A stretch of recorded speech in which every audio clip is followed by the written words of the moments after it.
आज हम सीखेंगे एडवर्टाइजमेंट। एडवर्टाइजमेंट तो आपको बचपन से ही पता है, न्यूज़पेपर में देखते आ रहे हो, टीवी में भी देखते आ रहे हो। एडवर्टाइजमेंट मतलब क्या होता है, एक टाइप का पोस्टर लगा लो या फिर ऐड लगा लो किसी, या फिर मतलब कोई जॉब ढूंढनी हो, ऑफ़र हो जॉब के लिए, उसका एडवर्टाइजमेंट आपने देखा होगा।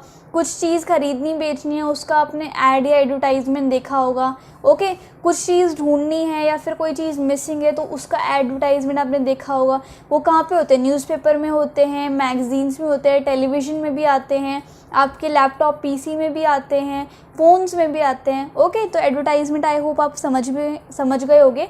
अब क्लास 12th में आते हैं एंड बेसिकली ये 4 मार्क्स का होता है, तो फ्री फंड के मार्क्स होते हैं अगर आपको अच्छे से आता होगा तो ये 4 मार्क्स कैसे क्लासीफाई हैं वो हम देख लेते हैं। 4 मार्क्स में 1 मार्क्स आपको फॉर्मेट का मिल जाएगा कि बॉक्स बनाया है या नहीं, हेडिंग लिखी है या नहीं। 2 मार्क्स के आपके कंटेंट होंगे, मतलब आपका आइडियाज़ वगैरह। और 1 मार्क्स का आपका एक्सप्रेशन का, यानी कि स्पेलिंग ठीक है, ग्रामर ठीक है या नहीं। तो ये सारे ऐसे मिल के 4 मार्क्स आपके एडवर्टाइजमेंट के हो जाते हैं। अब एडवर्टाइजमेंट कितने टाइप के होते हैं वो देख लेते हैं हम।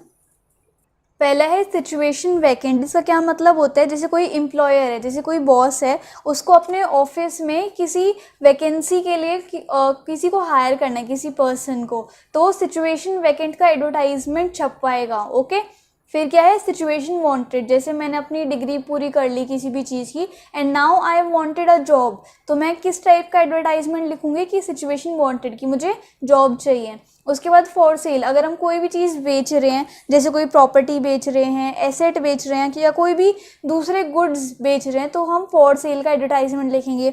फिर हम लिखेंगे टू लेट। ये कौन से एडवर्टाइजमेंट होते हैं, जैसे कि कोई प्रॉपर्टी हमने रेंट पे देनी है तो हम टू लेट के एडवर्टाइजमेंट लिखेंगे।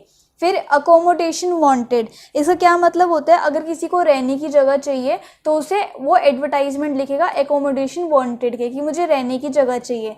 फिर मैट्रिमोनियल्स एडवर्टाइजमेंट कौन से होते हैं, जो मैरिज कैंडिडेट्स के लिए होते हैं। और मिसिंग, की आपने जैसे देखा होगा कि ये बच्चा मिसिंग है 10 दिन से, ऐसा कलर कॉम्प्लेक्शन था, या फिर कोई बच्चे के अलावा कोई दूसरा इंसान या फिर कोई अलग चीज़ जो मिसिंग है, कोई पर्स खो गया है, कोई गोल्ड की चेन या कुछ भी है वो मिसिंग है, तो हम मिसिंग वाला एडवर्टाइजमेंट लिखेंगे।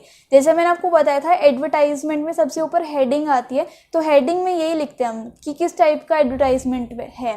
सिचुएशन वैकेंट का है, सिचुएशन वांटेड का है, फॉर सेल का है, एकोमोडेशन वांटेड का है, मैट्रिमोनियल्स का है, तो हम ये लिखते हैं। ओके, अब हम थोड़ा इसका फॉर्मेट भी देख लेते हैं कैसा होता है। अब हम पढ़ेंगे फॉर्मेट। फॉर्मेट में पहले तो बॉक्स बनाना बहुत ही ज़्यादा ज़रूरी है, हेडिंग लिखना किस टाइप का एडवर्टाइजमेंट लिख रहे हो। जैसे अगर आपको क्वेश्चन आ जाता है कि आपको रिसेप्शनिस्ट की ज़रूरत है, ओके, तो आप कौन सा लिखोगे, कौन सा एडवर्टाइजमेंट आपको लिखना है, सिचुएशन वैकेंट। जैसे आपके स्कूल में रिसेप्शनिस्ट की पोजीशन खाली है, वैकेंसी है, तो आप कैसा एडवर्टाइजमेंट लिखोगे, सिचुएशन वैकेंट।